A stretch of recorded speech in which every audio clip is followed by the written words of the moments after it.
كما صليت على إبراهيم وعلى آل إبراهيم وبارك على محمد وعلى آل محمد كما باركت على إبراهيم وعلى آل إبراهيم إنك حميد مجيد. أما بعد فإن خير الكلام كلام الله وخير الحديث كتاب الله وخير الهدي هدي محمد صلى الله عليه وسلم وشر الأمور محدثاتها وكل محدثة بدعة وكل بدعة ضلالة. أعوذ بالله من الشيطان الرجيم. بسم الله الرحمن الرحيم. يا أيها الذين آمنوا اتقوا الله حق تقاته ولا تموتن إلا وأنتم مسلمون. بسم الله الرحمن الرحيم. قاف والقرآن المجيد بل عجبوا أن جاءهم منذر منهم فقال الكافرون هذا شيء عجيب أإذا متنا وكنا ترابا ذلك رجع بعيد. സ്നേഹമുള്ള സഹോദരീ സഹോദരന്മാരെ, സത്യവിശ്വാസികളെ, സത്യവിശ്വാസിനികളെ, ഇന്നത്തെ ഈ സൂര്യാസ്തമയത്തിനു ശേഷം ഈ ഭൂമിയിലുള്ള സർവ്വ ജീവജാലങ്ങൾക്കും മനുഷ്യനും ശാന്തമായും സമാധാനത്തോടെയും ഉറങ്ങുവാനുള്ള ഒരു രാത്രി നമുക്കനുഗ്രഹമായി സമാഗതമായിരിക്കുകയാണ്. പകലിൻ്റെ ഒച്ചയും ബഹളങ്ങളും അടങ്ങി ഉറക്കത്തിന് അനുകൂലമായ നിലക്ക് സൂര്യൻ്റെ വെളിച്ചം മങ്ങി രാത്രിയുടെ ഒരു നിശബ്ദതയും ശാന്തതയും കൈവരിച്ച ഈ ഒരു രാത്രിയുടെ തുടക്കത്തിൽ സാധാരണ നമ്മുടെ എല്ലാ ദിവസങ്ങളുടെയും സമാരംഭങ്ങളിൽ നിന്ന് വ്യത്യസ്തമായി ഒരു പ്രഭാഷണത്തിൻ്റെ, ഒരു മതപരമായ ഉത്ബോധനത്തിൻ്റെ ഒരു വേദിയാണ് ഇന്ന് നമ്മുടെ നാട്ടിൽ ഇവിടെ ഒരുങ്ങിയിരിക്കുന്നത്. പൊതുവെ മറ്റു നാടുകളിൽ നിന്നും നമ്മുടെ നാടിൻ്റെ സവിശേഷത തന്നെ വ്യത്യസ്തതകളുടെ സമന്വയമാണ്.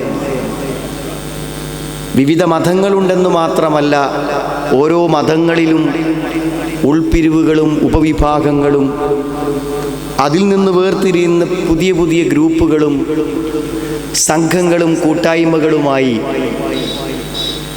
വ്യത്യസ്തങ്ങളായ വിശ്വാസങ്ങളെയും വ്യത്യസ്തങ്ങളായ ആചാരങ്ങളെയും മനസ്സിലേറ്റി സമാധാനത്തോടെയും സന്തോഷത്തോടെയും സൗഹൃദത്തോടെയും ജീവിക്കുന്നത് നമ്മുടെ ഈ നാനാത്വത്തിൻ്റെ ഏകത്വം എന്നുള്ള നമ്മുടെ ഇന്ത്യയുടെ ഈ മഹാഭാരതത്തിൻ്റെ പ്രത്യേകതയാണ്.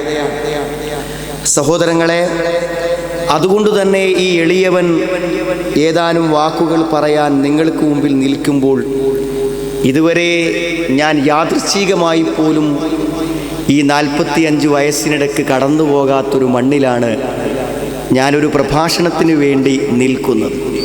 അതുകൊണ്ട് തന്നെ ഈ ശബ്ദം ദൂരെ നിന്നും അടുത്തു നിന്നും കേൾക്കുന്നവർ ചിന്തിക്കുന്നുണ്ടായിരിക്കും, ഇതിവിടെ പുതിയതായി പ്രവർത്തനം ആരംഭിച്ചു വരുന്ന ഒരു പ്രസ്ഥാനത്തിൻ്റെ, ഒരു കൂട്ടായ്മയുടെ, ഒരു ഗ്രൂപ്പിൻ്റെ പരിപാടി എന്നതിലധികം എനിക്കിതിലെന്ത് കാര്യമിരിക്കുന്നു, ഞാനതെന്തിനു ശ്രദ്ധിക്കണം, ഞാനതെന്തിനു കേൾക്കണം, ഞാൻ അതിനെക്കുറിച്ച് എന്തിനാലോചിക്കണം എന്ന് ആരെങ്കിലും ഈ ശബ്ദം ഇവിടെ നിന്ന് കേൾക്കുമ്പോൾ ചിന്തിക്കുന്നുണ്ടെങ്കിൽ അവരോടൊരു ചെറിയ അഭ്യർത്ഥന മാത്രം നടത്തി ഞാൻ എൻ്റെ വാക്കുകളിലേക്ക് പ്രവേശിക്കുകയാണ്.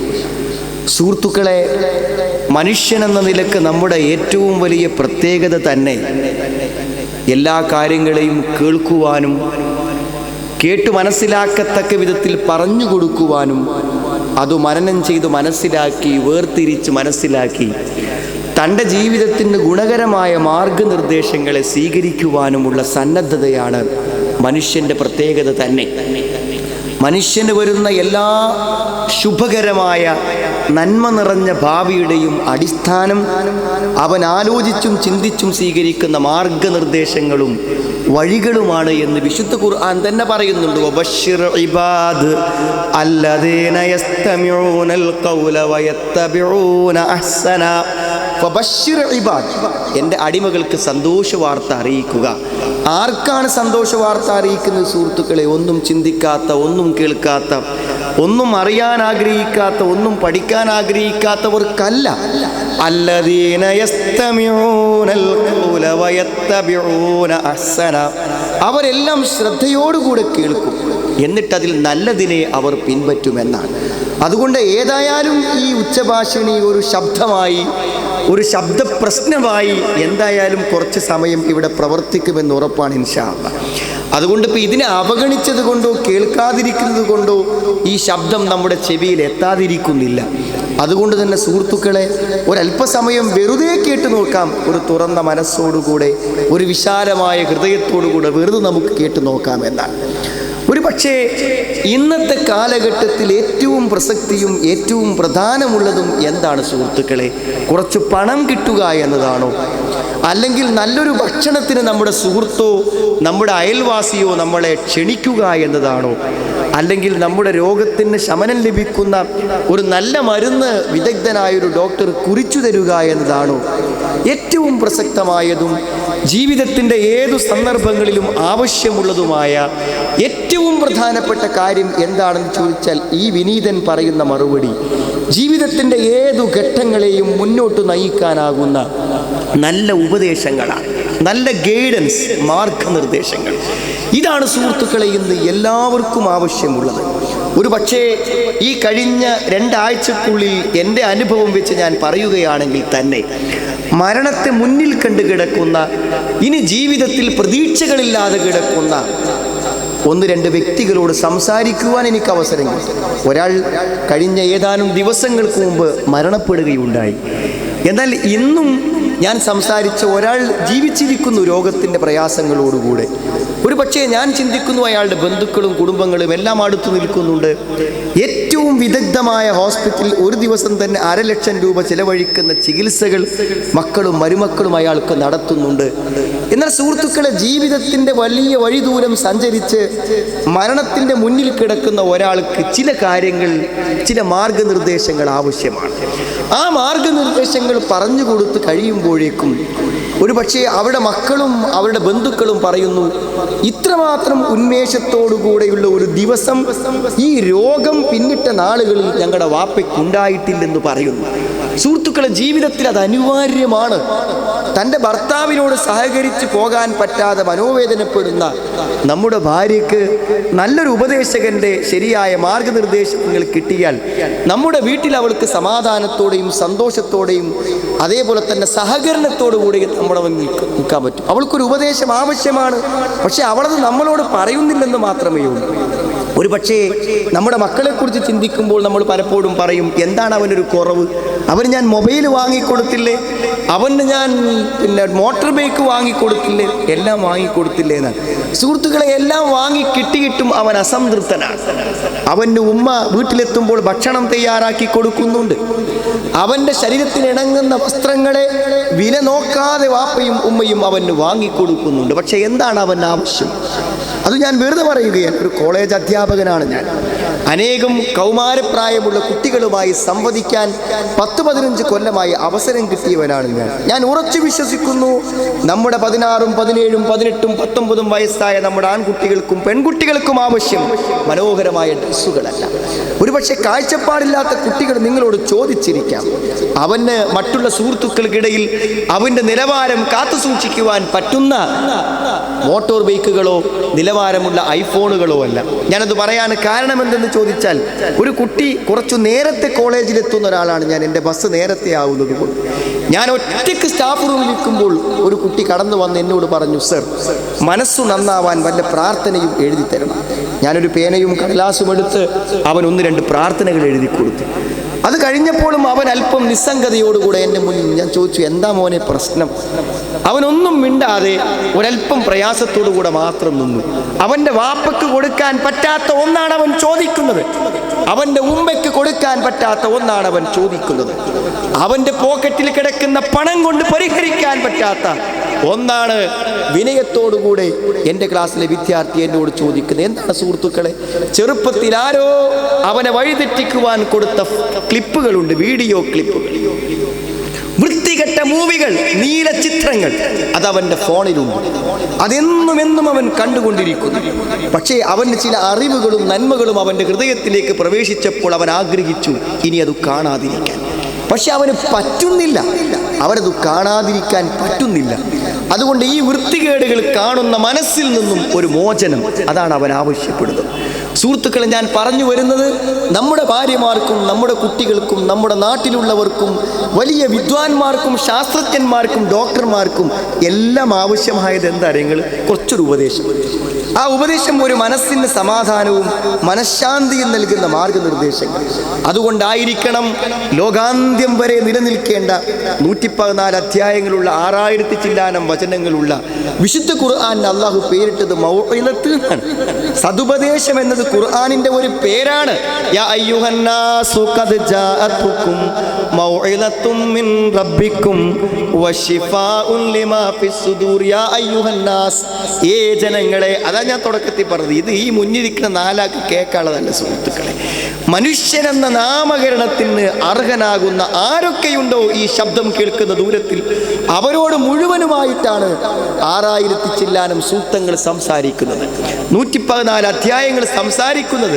യാ അയ്യുഹന്നാസേ, ജനങ്ങളെ, ഖദ് ജാഅതുകും, നിങ്ങൾക്കിതാ വന്നിരിക്കുന്നു, മൗഇദത്തും മിൻ റബ്ബിക്കും, നിങ്ങളുടെ റബ്ബിന്റെ അടുക്കൽ നിന്ന് സതുപദേശം. ആർക്ക് സുഹൃത്തുക്കളെ അറിയാം? നമ്മുടെ നാട്ടിൽ ഈ ഖുർആൻ എന്താണെന്ന് ആർക്കാണ് അറിയുക? അതൊരു ഉപദേശത്തിന്റെ സമാഹാരമാണെന്ന് ആർക്കറിയും? ഒരു വൃദ്ധനായ അറിവുള്ള പണ്ഡിതനായ ഒരു പിതാവിന് തൻ്റെ മകനോടും തൻ്റെ മകളോടും കല്യാണത്തലേന്നും ജീവിതത്തിൻ്റെ പ്രതിസന്ധികളിലും വഴിത്തിരിവുകളിലും കൊടുക്കുന്ന ഉപദേശങ്ങളെക്കാളും തെറ്റുപറ്റാത്ത അന്യുന്നമായ ഉപദേശങ്ങൾ.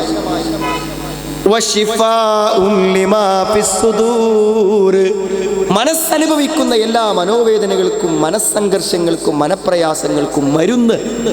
സുഹൃത്തുക്കളെ, എന്താണ് നിങ്ങൾ ദുഃഖിച്ചിരിക്കുന്നത്? എന്താണ് നിങ്ങൾ ചിന്തിച്ചിരിക്കുന്നത്? എന്താണ് നിങ്ങൾ വ്യാകുലപ്പെടുന്നത്? കുടുംബ പ്രശ്നമാണോ? ആരോഗ്യ പ്രശ്നമാണോ? ജീവിതത്തിൻ്റെ ഭാവിയിൽ വരുന്ന പ്രതിസന്ധികളെ കുറിച്ചുള്ള ആശങ്കകളാണോ? എല്ലാറ്റിനും സമാധാനത്തിൻ്റെ മറുപടികൾ പറയാൻ ഈ ഖുർആനിന് പറ്റുമത്രേ. എന്നിട്ട് അള്ളാഹു പറയുകയാണ്, ഈ ജനങ്ങളോടൊന്ന് പറയൂ പ്രവാചകരെ, താങ്കൾ ഈ ജനങ്ങളോടൊന്ന് പറയൂ. ജീവിതത്തിൻ്റെ മാർഗദർശനം ലഭിക്കാതെ അലയുന്നവരോട്, മനസ്സിന് സമാധാനവും ശാന്തിയും കൈവരിക്കാൻ പറ്റാത്തവരോട്, പണമുണ്ടായിട്ടും ജീവിത സൗകര്യങ്ങളുണ്ടായിട്ടും സമാധാനത്തോടെ ഒരു രാത്രി ശാന്തമായി ഉറങ്ങാൻ പറ്റാത്തവരോട് ഒന്ന് പറഞ്ഞു കൊടുക്കൂ പ്രവാചകരെ. ഖുൽ ബിഫദ്ലില്ലാഹി വബിറഹ്മതി ഫബിദാലിക ഫൽയഫ്റഹൂ ഹുവ ഖൈറും മിമ്മാ യജ്മഊൻ. ഖുൽ ബിഫദ്ലില്ലാഹി വബിറഹ്മതി, അല്ലാഹുവിൻ്റെ ഈ പ്രപഞ്ചനാഥൻ്റെ, നമുക്ക് സൂര്യനെ ഒരുക്കി തന്നവൻ, നമ്മുടെ മണ്ണിലൂടെ വെള്ളത്തിൻ്റെ കൈവഴികളെ സൃഷ്ടിച്ചവൻ, സുഹൃത്തുക്കളെ ജീവൻ തന്നവൻ, വിശാലമായ ആകാശത്തെക്കാളും പ്രവിശാലമായ ഒരു മനസ്സു തന്നവൻ, ചിന്തിക്കുവാൻ ബുദ്ധി തന്നവൻ, ഹൃദയം തന്നവൻ, അവൻ പറയാണ് ആ അല്ലാഹു തന്ന ഒരു ഔദാര്യം. ഏതുപോലെ സുഹൃത്തുക്കളെ? വെള്ളം പോലെ, വായു പോലെ, ഭക്ഷണം പോലെ, മക്കളെ പോലെ അല്ലാഹു നമുക്ക് തന്ന ഔദാര്യം. വില കൊടുക്കാതെ, ചോദിക്കാതെ നമുക്ക് തന്നൊരു ഔദാര്യം. എന്താണ് ആ ഔദാര്യം? ഈ ഖുർആൻ. ഖുൽ ബിഫദ്ലില്ലാഹി വബിറഹ്മതി ഫബിദാലിക ഫൽയഫ്റഹൂ. ഈ ഖുർആനിനാൽ അവർ സന്തോഷിച്ചു കൊള്ളട്ടെ. ഹുവ ഖൈറും മിമ്മാ യജ്മഊൻ. അവർ ഒരുമിച്ച് കൂട്ടുന്ന എല്ലാറ്റിനേക്കാളും അവർക്ക് ഉത്തമമായത് ഈ ഖുർആനാണ്. അവൻ്റെ സമ്പത്തിനു നൽകാൻ പറ്റാത്ത സുഖം, അവൻ്റെ പ്രിയതമക്ക് അവനോടൊപ്പം പങ്കുവെക്കാൻ പറ്റാത്ത സുഖം, അവൻ്റെ ജീവിതത്തിൽ അവൻ്റെ പിതാവ് കൊടുത്ത അനന്തര സ്വത്തുക്കളെ കൊണ്ട് നേടാനാവാത്ത സുഖം ഈ ഖുർആൻ കൊണ്ട് കിട്ടുമെന്നവർക്ക് പറഞ്ഞു കൊടുക്കണം. ഫബിദാലിക ഫൽയഫ്റഹൂ, ഈ ഖുർആനിനാൽ അവർ സന്തോഷിച്ചു കൊള്ളട്ടെ. ഹുവ ഖൈറും മിമ്മാ യജ്മഊൻ, അവർ ഒരുമിച്ച് കൂട്ടുന്ന എല്ലാറ്റിനേക്കാളും അവർക്ക് ഉത്തമമായതാണ് ഈ വിശുദ്ധ ഖുർആൻ. സുഹൃത്തുക്കളെ, ഒന്ന് മനസ്സിലാക്കാൻ ശ്രമിച്ചു നോക്കുക. ഇന്ന് വീട്ടിൽ നിന്ന് ഇറങ്ങി വന്നപ്പോൾ നമ്മൾ ആലോചിപ്പിക്കുകയും വിഷമിക്കുകയും ചെയ്യുന്ന ദുഃഖങ്ങൾക്കും വേദനകൾക്കും ഖുർആൻ കൊണ്ടൊരു പരിഹാരം കിട്ടുമെന്ന് പറയുമ്പോൾ എന്താ സുഹൃത്തുക്കൾ ഒന്ന് വായിക്കാൻ. ഇപ്പോൾ ഒരു മുസ്ലിമിൻ്റെ വീട്ടിൽ പോയി നിർബന്ധം പിടിച്ചും ചോദിച്ചും വാങ്ങേണ്ട ഒരു ആവശ്യമൊന്നുമില്ല. ലോകത്ത് ഒരു അമുസ്ലിമിനും മുസ്ലിമായ ആൾക്കൊന്നും ഖുർആൻ നമ്മുടെ ഫോൺ എടുത്തിട്ട് നെറ്റിൽ പ്ലേ സ്റ്റോറിൽ കയറി ഖുർആൻ അടിച്ചു കൊടുത്താൽ ഫസ്റ്റ് തരുന്നതിന് വരുന്ന നീല എംബ്ലം നമ്മളൊന്ന് ഡൗൺലോഡ് ചെയ്താൽ പച്ച മലയാളത്തിൽ ഖുർആൻ കിട്ടും. അല്ലെങ്കിൽ മലയാളം ഖുർആൻ എന്ന് പച്ചയായിട്ട് നമ്മൾ ഗൂഗിളിൽ അടിച്ചാൽ കിട്ടും ഖുർആൻ്റെ പരിഭാഷ. സുഹൃത്തുക്കളെ, ഒരു വട്ടം വായിച്ചാൽ ഞാൻ ഈ പറയുന്നത് സത്യമാണ്, യാഥാർത്ഥ്യമാണെന്ന് നമുക്ക് മനസ്സിലാവും. എന്തുകൊണ്ട് എന്ന് ചോദിച്ചാൽ സുഹൃത്തുക്കളെ, ലക്ഷ്യമില്ലാത്തൊരു പോക്കാണ് മനുഷ്യൻ പോണത്. എവിടേക്കാണ് ഈ പോണത് എന്നതിനെ പറ്റി എന്ത് ഉത്തരം സുഹൃത്തുക്കളെ? എവിടേക്കാണ് ഈ പോണത് എന്നുള്ളതിൻ്റെ ഉത്തരം എന്താണ് പറയാൻ പറ്റുക? ഞാൻ ഇന്നും ഓർക്കുന്നൊരു രംഗമുണ്ട് എൻ്റെ മനസ്സിൽ. ഞങ്ങളൊരു ഹോസ്പിറ്റൽ പള്ളിയിൽ നിന്ന് നിസ്കരിച്ച് പുറത്തിറങ്ങിയപ്പോൾ ഒരു കോളേജിലെ 100 കണക്കിന് വിദ്യാർത്ഥികൾ അവിടുത്തെ കാഷ്വാലിറ്റിക്ക് മുന്നിൽ. അപ്പോൾ ഞങ്ങളവിടെ ചോദിച്ചു, എന്താ നിങ്ങളൊക്കെ ഇവിടെ? ഞങ്ങളുടെ ഒരു സുഹൃത്ത് ബൈക്ക് ആക്സിഡൻറ്റിൽ മരിച്ചോടെ കിടത്തിയിട്ടുണ്ട്. അപ്പോൾ ഞങ്ങൾ മോർച്ചറിൽ കയറിയപ്പോൾ നല്ല ആരോഗ്യവാനായൊരു ചെറുപ്പക്കാരൻ, മുഖമൊക്കെ തകർന്ന് രൂപം മാറിക്കിടക്കും. അപ്പോൾ ഞങ്ങൾ അവനോട് ചോദിച്ചു, ഇവർ എപ്പോഴാണ് മരിച്ചത്? അവന് ഉച്ചയ്ക്ക് ആക്സിഡൻ്റ് ആയി, ഒരു കല്യാണത്തിന് പോകുമ്പോൾ ആക്സിഡൻ്റ് ആയതാണ്. എന്നിട്ട് എന്തേ അവൻ? എന്നിട്ട് എൻ്റെ വീട്ടിൽ അറിയിച്ചില്ല. രാത്രി 8 മണിയായിരിക്കുന്നു, വീട്ടിൽ അറിയിച്ചു, പക്ഷെ ആരും വന്നിട്ടില്ല. എന്താണ് വരാത്തത്? അവൻ്റെ വീട്ടുകാർക്ക് അവനെ വേണ്ട. സുഹൃത്തുക്കളെ, അങ്ങനെ ഉണ്ടാക്കുമോ ഒരു വീട്ടുകാർക്ക് വേണ്ടാത്തൊരു പയ്യൻ? ഞങ്ങൾ കാര്യങ്ങൾ അന്വേഷിച്ചപ്പോൾ മനസ്സിനെ വേദനിപ്പിച്ചതായിരുന്നു സുഹൃത്തുക്കളെ. ഞാനിത് പറയാൻ കാരണം വെച്ചാൽ അവൻ ജീവിതത്തിൻ്റെ ഒരു പ്രത്യേക ഘട്ടത്തിൽ അവിടെ ജീവിതം അവസാനിച്ച് മരണത്തിൻ്റെ മുന്നിൽ കിടക്കുന്നു. എന്തിനാണ് ആ പയ്യൻ ഈ ലോകത്തേക്ക് വന്നതെന്ന് അവന് മനസ്സിലാക്കാൻ പറ്റും മുമ്പ് അവൻ പോകും.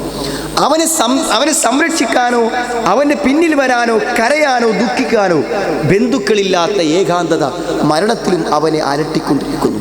സുഹൃത്തുക്കളെ, ഞാൻ നിങ്ങളോട് ചോദിക്കുന്നത്, ഈ കൂട്ടിപ്പിടിച്ച് നടക്കുന്ന കുടുംബം, ഭാര്യ, കുട്ടികൾ, ഈ ബന്ധുക്കൾ, പാർട്ടിക്കാർ, പ്രസ്ഥാനക്കാർ, ഗ്രൂപ്പുകാർ, നേതാക്കൾ, ഇവരൊക്കെ എത്ര കാലം നമ്മുടെ കൂടെ ഉണ്ടാകും? നമ്മുടെ ഈ ജീവിതത്തിൻ്റെ വഴിയിൽ അവർക്ക് നമുക്ക് എന്തു ചെയ്തു തരാൻ പറ്റും? ഈ ചോദ്യങ്ങളൊക്കെ പ്രസക്തമാണല്ലോ സുഹൃത്തുക്കളെ.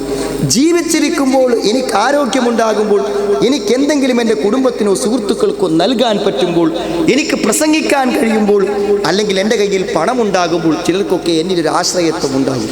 എന്നാൽ സുഹൃത്തുക്കളെ, ഞാൻ എല്ലാ കഴിവുകളും എല്ലാ ശേഷികളും അറ്റുകടന്നാൽ പിന്നെ എന്താണ് എനിക്ക്? ഞാൻ അതാണ് നിങ്ങളോട് ചോദിക്കുന്നത്.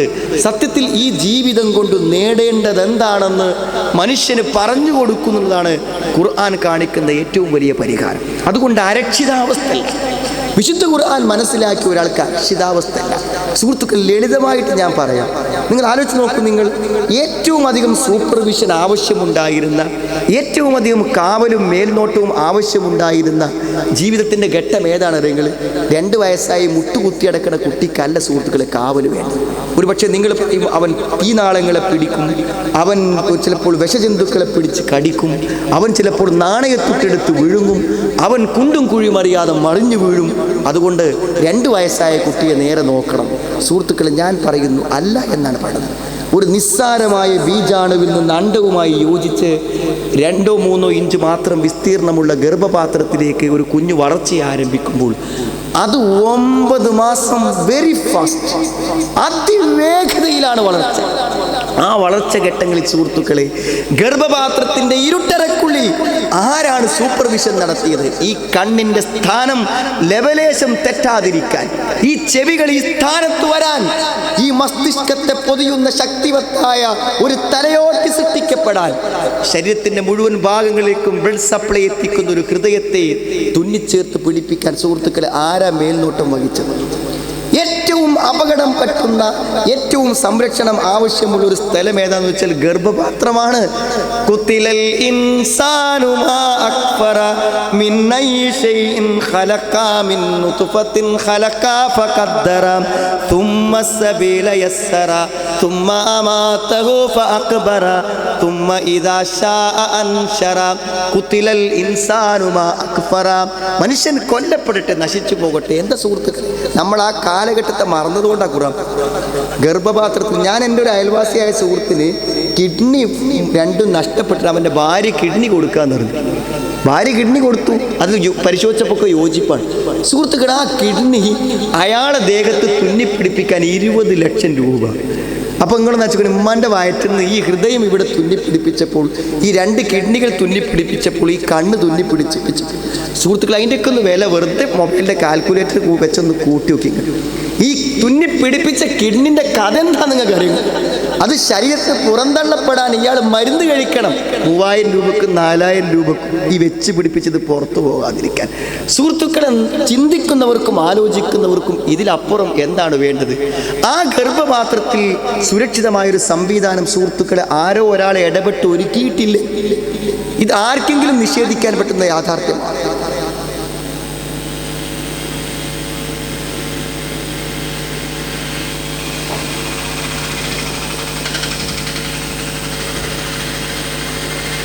Gracias.